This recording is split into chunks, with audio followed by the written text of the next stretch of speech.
சங்கீதம் 5 இரண்டாவது வசனம் தாவீதின் ஜெபத்தின் ஒரு பகுதியாக வருகிறது. இது அவரது தேவனை நோக்கிய அழைப்பையும் நம்பிக்கையையும் வெளிப்படுத்துகிறது. இந்த வசனத்தை புரிந்து கொள்ள அதன் பொருளை சூழலுடன் ஆராய்வோம். வசனத்தின் உள்ளடக்கம்: நான் உம்மையே நோக்கி விண்ணப்பம் பண்ணுகிறேன், என் இராஜாவே, என் தேவனே, என் வேண்டுதலின் சத்தத்தை கேட்டருளும். விளக்கம்: நான் உம்மையே நோக்கி விண்ணப்பம் பண்ணுகிறேன். தாவீது தனது ஜெபத்தை தேவனை நோக்கி மட்டுமே செலுத்துகிறார். இது அவரது முழு நம்பிக்கையையும் தேவன் மீது உள்ள சார்புநிலையையும் காட்டுகிறது. உலக விஷயங்கள் அல்லது மனிதர்களை நம்பாமல் தேவனையே தனது ஒரே ஆதரவாக அவர் பார்க்கிறார். விண்ணப்பம் பண்ணுகிறேன் என்ற வார்த்தை ஒரு பணிவான, ஆழமான வேண்டுதலை வெளிப்படுத்துகிறது.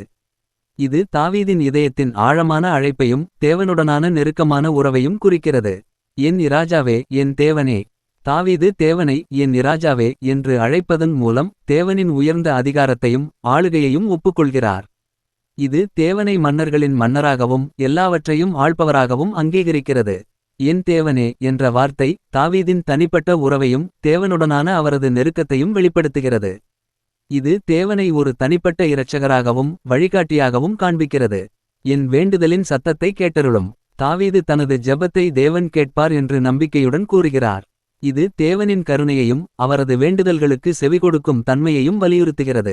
சத்தம் என்ற வார்த்தை தாவீதின் ஜெபம் ஒரு மென்மையான முணுமுணுப்பு மட்டுமல்ல, ஆனால் இதயத்திலிருந்து எழும் ஒரு ஆழமான, உணர்ச்சிமிக்க அழைப்பு என்பதை குறிக்கிறது. சூழல்: சங்கீதம் 5 ஒரு காலை ஜெபமாக கருதப்படுகிறது. வசனம் 3 இல் காலையில் என்று குறிப்பிடப்படுகிறது. தாவீது தனது எதிரிகளால் சூழப்பட்டிருக்கும் நிலையில் தேவனிடம் பாதுகாப்பையும் வழிகாட்டுதலையும் கேட்கிறார்.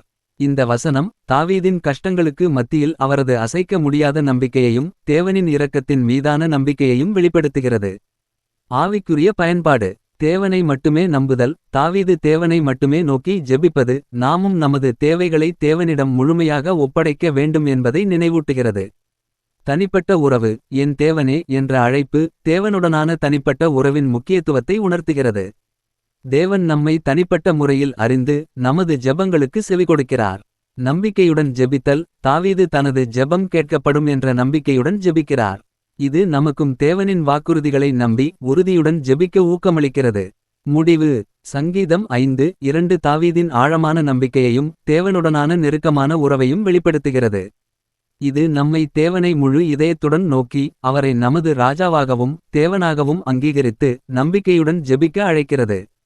இந்த வசனம் கஷ்டங்களுக்கு மத்தியில் தேவனின் கருணையையும் செவிகொடுக்கும் தன்மையையும் நினைவூட்டுகிறது.